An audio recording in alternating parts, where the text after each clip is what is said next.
став амралтын өдөр айтухтай сайхан өнгөрүүлж байна уу? Игэл телевиз өнгөрсөн 7 хоногийн нэм гарагаас эхлэн та бүхэнд эдийн засгийн хэлэлцүүлгүүдийг хүргэж байгаа. За энэ удаа бид банк санхүүгийн салбараар голчлон ярилцахаар хэлтүүдтэй зочдыг урьсан ингээд Монголын санхүүгийн зах зээлийн холбооны ерөнхийлөгч Ганжарыг ахиулж ирсэн байна.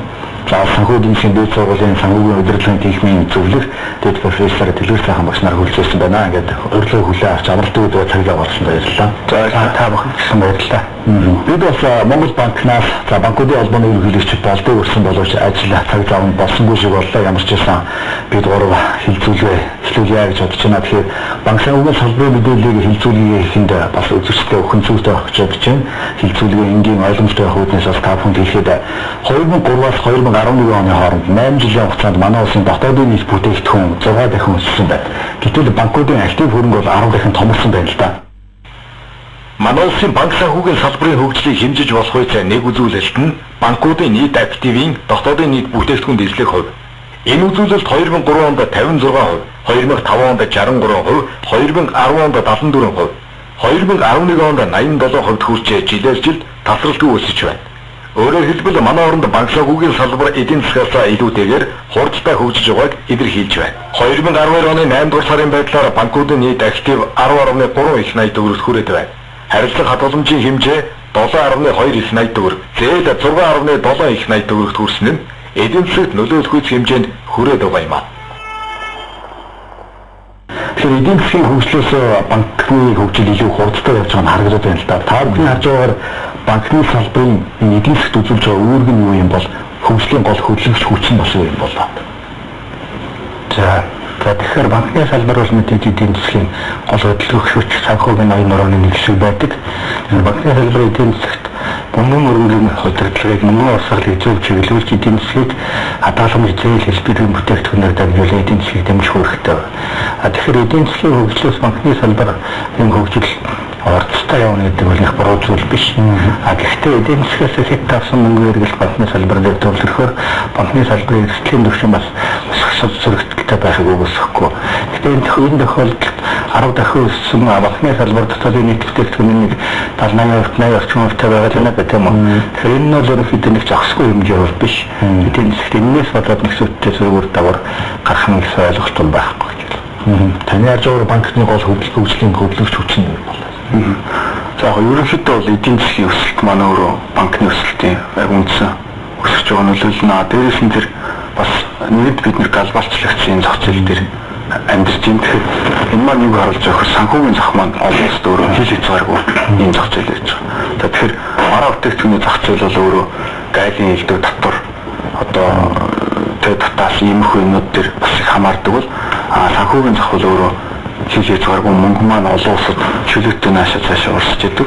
Энэ утгаараа банкны салбарын өсөлт бол бусад салбарыг харьцуулбал маш их хурдтай байгаа. Өөрөөр хэлбэл гадаадаас орж ирж байгаа хөрөнгө оруулалт бүгд банкны салбараар орж ирж байгаа юм. Гадаадын иргэд хүртэл одоо манай банкуд хадгаламжаа байршуулах ийм үзэгдэл бас зүйлүүд анзаарч байгаа. Гэх мэт иймэрхүү зүйлс бол байгаа болов уу гэж ойлгож байна. Төв банк бодлогын хөвгөө энэ жил 11.5-аас 13.25% төрөж чангарууллаа л да.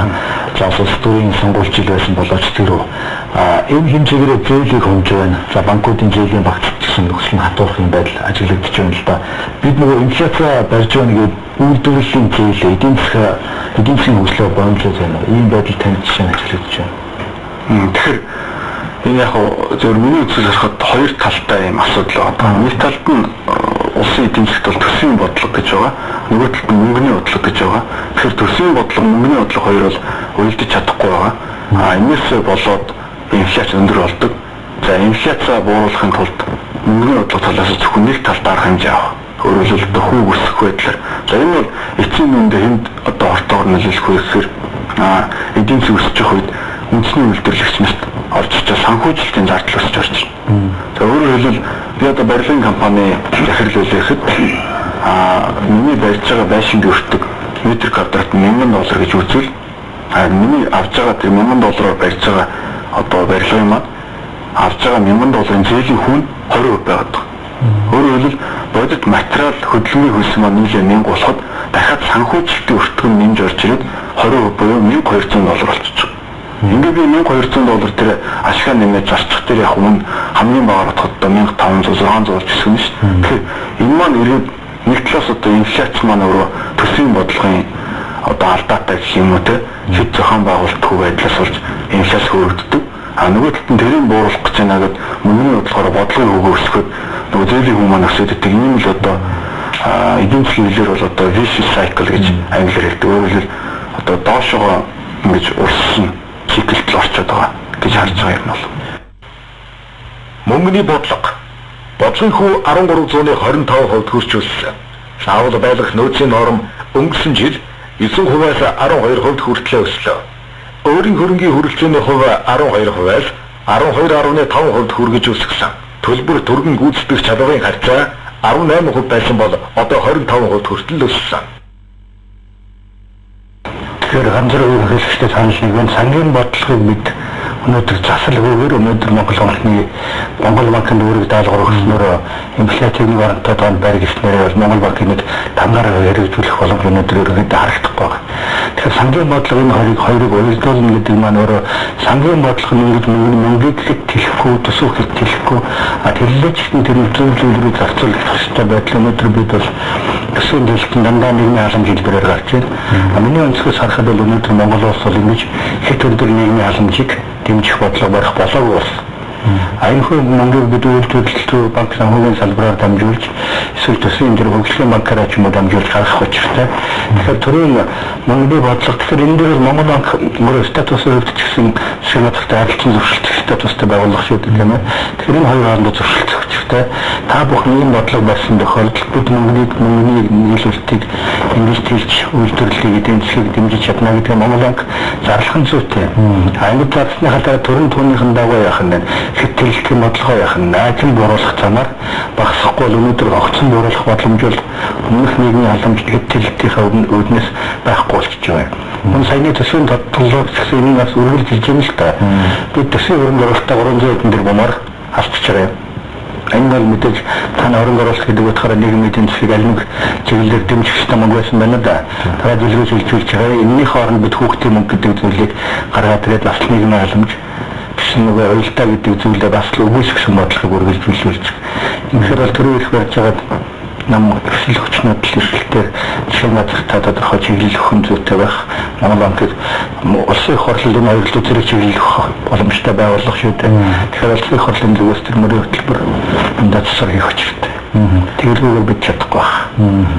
Энэ асуудлыг зөвшөөрлөөс бас энэ асуудлыг хэрэг тодорхой тусгасан бол гэдэг нь энэ бие баригт бас Монгол банк засгийн газарт 2013 онд барих мөнгөнийхөө бодлогын төслийг бас өргөн барьсан.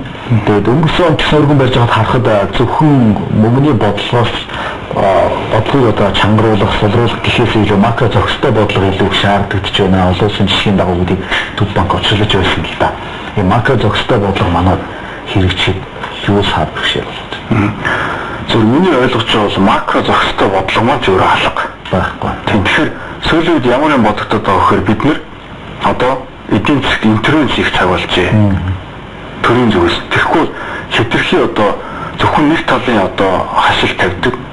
Дэмжих тал дээр огт байхгүй гэдэг ийм байдалтай явж ирлээ. Одоо жишээлбэл том үндэсний үйлдвэрлэгч, үндэсний компани, корпорац том төслөөр ороод ирэхээр төрийн одоо мэргэжлийн хяналтч одоо тусгай зөвшөөрөл өчнөө одоо лицензээр давталж өгөхөдлөө одоо үүсгэж интервенц хийдэг, сөрөг интервенц хийдэг.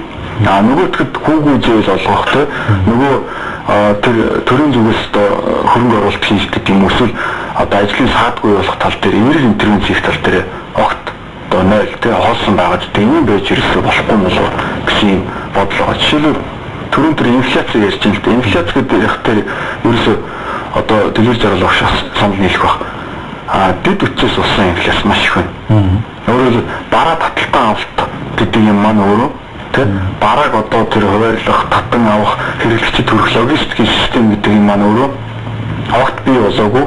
Энийг хийх систем гэхээр магадгүй хувийн хвшлэх систем байх л та. Гэхдээ төрийн дээр нь чиглүүлж, иймэрхүү юмнуудаар нь чиглүүлээд төрийн бие ярьлаач ямар саад байна. 20% зээлийн хүч саад болчиход байна. Тэгэхээр яг юм жишээлбэл махны агуулга ярьж байгаа хүнд тэгвэл төрийн зөвс хүүгүй зээл болох. Нөгөө хөгжлийн банк маань одоо жишээлбэл яг логистикийн центр өрөх гэж байгаа, төв барих гэж байгаа юм байл хүүгүй зээл болгодог. Тодорхой хөрөнгө оруулалт. Тэр хөрөнгө хуульцаа бонд олгодог юм хүн байж болох юм болов уу гэж боддог. Тэгэхгүй хэтэрхий одоо эдийн засгийг зоргоор нь хайцсан нэг талбай, нэг карта, нөгөө карта болохоор үндэсний үйлдвэрлэгчийн нэгт нь нөгөө олон одоо татвар мэрэгжлийн хяналтын үүдээ маш олон агентлагууд нь элдв лиценз тусгай зөвшөөрөл журмаараа одоо ингээд ажлын саад болдог юм явж штеп юм. Төв банкны ерөнхийлөгч сайхан боллоо. Ерөнхийлөгч болсныхаа дараа манай санхүүгийн салбарт өөрчлөлт шинжилгээ хийх цаг нь болцсон гэж ярьж байсан л да. Энэ дээр жишээ нь та бүхэн санал нэгдэж байна. Тэгэхээр санхүүгийн салбарт өөрчлөлт хийх цаг нь болсон гэдэг нь бол үнэ. Гэхдээ бид аажимч өөрчлөлт хийхээр хэлсэн. Гэхдээ энэ хангалттай төвшин эдийн засгийн нөгөө гол үүрэг бүхсээ төгсдгаар нь хэрэгжүүлэх төр төвшин нэг хүртэл хүрч чадаагүй. Энэ үүний нэг жишээ нь бид хүү буруулна гэж сүүлийн 10 жил ярьлаа. Хүү бол өнөөдөр хүртэл буураагүй. Магадгүй энэ эдийн засгийн бүтцээрээ явах энэ төрлийн сангийн бодлогоор явах юм бол хүү дахиад хэдэн жил болохгүй байх нөхцөл байдал харагдаж байгаа юм. Тэгэхээр өнөөдөр миний өнцгөөс харахад бол зөвхөн санхүүгийн салбартаа та нар сайжраа гэдэг даатгаад байх нь бол бас нэг талаасаа буруу болчиход байгаа юм. Өнөөдөр хөссөн үсээгөө бид төрийн хүчтэй оролцоо бүхий эдийн засагтай болцсон. Төрөнд уулуурхай гэсэн тулгуурласан тодорхой хэмжээний мөнгийг хэрхэн яаж зарцуулахаас Монгол улсын эдийн засаг цаашралт түүний нөлөөлөл санхүүгийн салбарт нөхөө аж ахуй гэдэг шалтгаалаад ирж байгаа. Тэгэхээр нөхөө санхүүгийн салбарын өөрчлөлтийг бол зайлшгүй хийх нь чухал. Гэхдээ үүнд ганцхан зүйлийн нэмэлт хэрэгтэй байгаад төр зүг бодлого барих хэрэгтэй. Тэгэхээр цаашдаа нэг үргэлжлэх нийгмийн халамж улс төрийн амлалтууд үргэлжлүүлэх юм бол санхүүгийн салбар бол ганцаараа зүтгэж энэ ч өөр нэг зүйл хоёр талын юмшүүд эдийн засгийн бодит сектор, санхүүгийн сектор энэ хоёр уялдаатай байж аль нэг дэмжиж сайжрах учиртай. Санхүүгийн салбарыг дангаараа сайжруулах суугаад байвал бид богино хугацаанд сайжруулах боломжийг харагдахгүй байна.